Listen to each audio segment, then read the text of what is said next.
O bullying acabou, mas sua vida social nunca deixou de ser miserável. Como ele poderia fazer amizade com uma vida privada tão vergonhosa? Ele tinha que esconder constantemente os hematomas com mangas compridas e tinha ficado sem desculpas plausíveis para seus olhos negros meses antes. Seus colegas e professores simplesmente fingiram não saber e ele apenas fingiu acreditar ser um mentiroso tão bom. Foi doloroso, mas controlável. Ele ainda tinha seu irmãozinho para compartilhar essa dor. Cal era tudo o que tinha, sua família, amigo e confiante. Ele era a palavra inteira de Derek. Mas quando essa idade chegou, ele começou a ter paixões por garotas em sua escola, e esses sentimentos não foram tão facilmente suprimidos. Mais uma vez, ele se sentiu totalmente impotente. Ele não podia contar a ninguém sobre seus problemas, não podia permitir que as pessoas se aproximassem dele, senão teria que pensar em uma explicação para não poder trazer nenhum amigo para casa. Muito menos uma garota que ele gostava. Derek era atormentado por pensamentos cruéis, muitas vezes exigindo dos céus porque o que os outros davam como certo era apenas um sonho impossível para ele. Alimentada pelas tempestades hormonais, a raiva de Derek começou a crescer implacavelmente. Ele começou a ter problemas para dormir à noite, pensando em todos aqueles casais apaixonados por aí. Derek sabia que ele era diferente deles. Sua falha incapacitante não era ser tímido ou ter um caso grave de acne. Seu problema não podia ser curado por nenhum médico porque tinha nome e sobrenome. Ezio Esposito, seu pai saco de lixo. Derek começou a conceber plano após plano para se livrar dele, mesmo que isso significasse matá-lo. À noite, ele elaborava planos elaborados e meticulosos que muitas vezes envolviam tortura prolongada, fazendo Ezio sofrer como Derek sofreu por todos aqueles anos. Mas quando a manhã chegasse, ele sempre perceberia que era um plano idiota. Mais desejo do que qualquer outra coisa. Derek não tinha os meios e a crueldade necessários para se livrar de Ezio.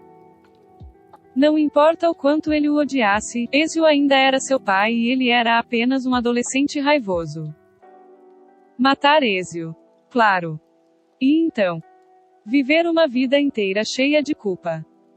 Fugir de casa para evitar ser preso. E com que dinheiro?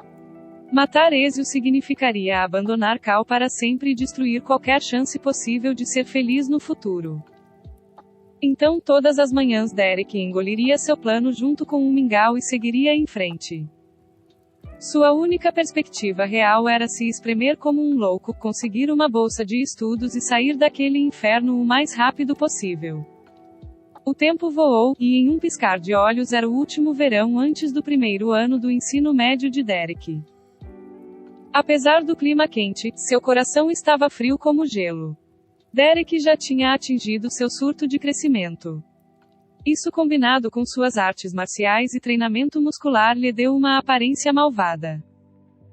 Ezio estava ciente disso, e ser um covarde começou a evitar bater Derek o máximo possível, tornando Cal o novo alvo favorito. Derek já havia tentado defender seu irmão, mas o único resultado foi Ezio comprar um cacetete do excedente do exército local e ser espancado com ele, em vez disso, com as próprias mãos de Ezio. Ele salvou Cal disso implorando e chorando, e só porque a confusão havia alarmado seus vizinhos.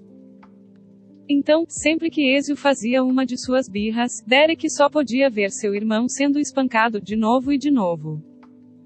Então, certa manhã, Ezio recebeu sua primeira grande comissão em anos. Então, ele vestiu seu melhor terno apesar do calor e fez com que Derek lhe preparasse a pasta e o laptop.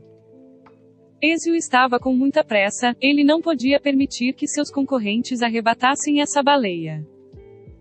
Poderia ter sido sua carreira fazendo comissão. Derek correu para a porta, onde Ezio já estava esperando, e o ajudou a ajustar a bolsa do laptop. Ezio correu para o elevador, apertando o botão como um louco, mas a luz permaneceu vermelha. Amaldiçoando seu maldito condomínio, o gerente do prédio e sua sorte podre, Ezio correu para as escadas. E foi aí que Derek percebeu. Virando a cabeça para seguir o pai, Derek notou que a luz fazia estranhos reflexos no chão do corredor. Ezio acabara de passar na frente dele quando percebeu que o zelador acabara de lavar a escada, mas se esqueceu de colocar a placa do piso molhado. Aconteceu tudo em um instante. Ezio deu um passo largo e pesado, todo o seu peso para baixo e para frente, e então seu pé escorregou. Derek poderia tê-lo avisado, poderia até ter estendido um braço e evitado a queda. Mas, em vez disso, ele escolheu ficar parado. Ezio desceu as escadas, saltou no beco ao lado e caiu novamente, caindo escada abaixo. Seu corpo estava uma bagunça quebrada, todos os seus membros dobrados em ângulos não naturais. Como todo adolescente, Derek estava com seu smartphone em mãos, então começou a fazer várias fotos para provar que o chão estava molhado e não havia sinal de alerta. Sua mente já estava planejando contratar o melhor advogado de tubarões que pudesse ir processar a empresa de administração do prédio responsável por seu condomínio. Só então ele desceu as escadas com cuidado para confirmar a morte de Ezio.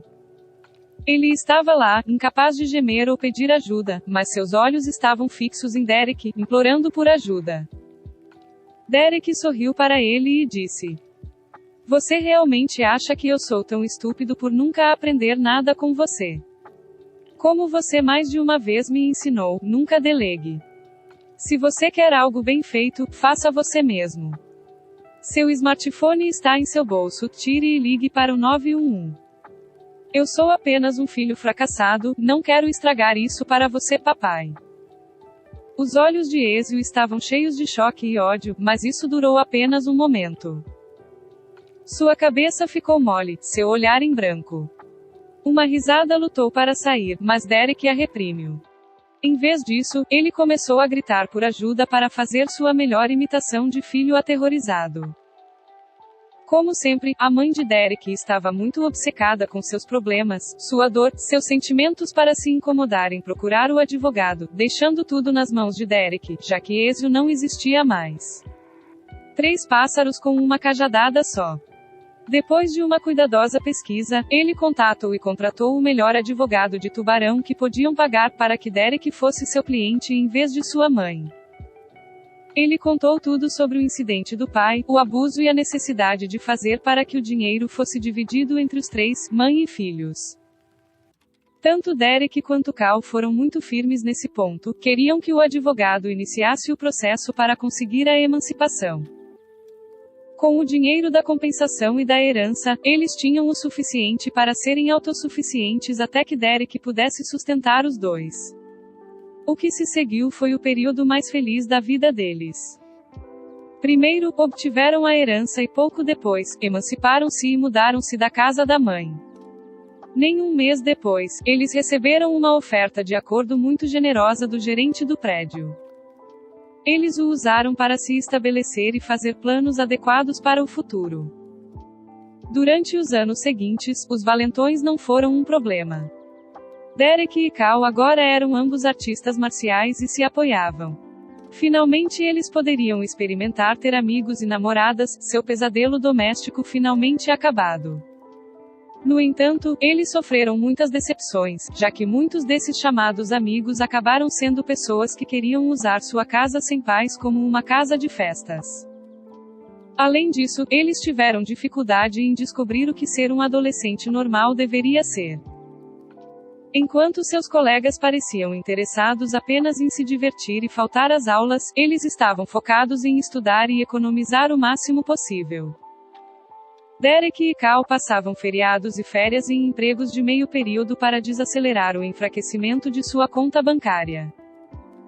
Não eram pobres, mas também não eram ricos. Eles sabiam que tinham que economizar o máximo possível caso os dias chuvosos voltassem a cair sobre eles. Mas, apesar de tudo, eles tinham uma boa vida. Derek conseguiu uma bolsa de estudos e obteve um diploma de bacharel em Química, logo seguido por um mestrado em Bioquímica. Cal também estava indo bem, já se formou em engenharia, pronto para estudar para o mestrado e já tinha um noivo. Apesar de estar muito feliz por seu irmãozinho, isso foi realmente um espinho doloroso no lado de Derek. Ele sempre foi o mais socialmente inepto entre os dois, e nunca conseguiu entrar em um relacionamento estável, nem mesmo na faculdade. Derek não tinha nenhum problema em falar com garotas, o problema sempre estava em ele ser exigente e terminava em sua incapacidade de confiar. Ele teve muitas paixões, mas nunca se apaixonou. No começo ele culpou sua má sorte, sempre encontrando garotas superficiais ou idiotas. Depois de encontrar mais de uma boa garota, ele colocou a culpa em seu passado sombrio. Mas quando confrontado com o relacionamento feliz de Cal, ele só podia se culpar. Embora Cal tenha sofrido quase as mesmas coisas, ele saiu muito mais forte e puro que Derek.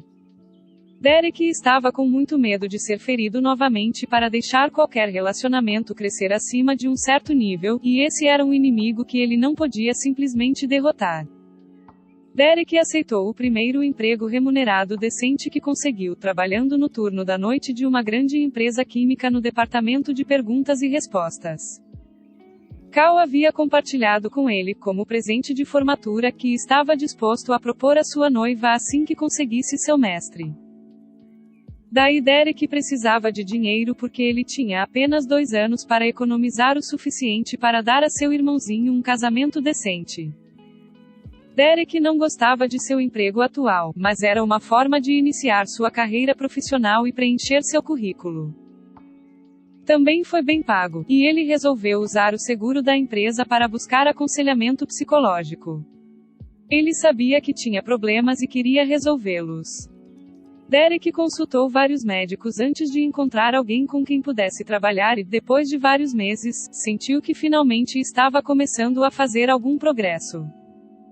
Mas, infelizmente, tal felicidade não era para durar.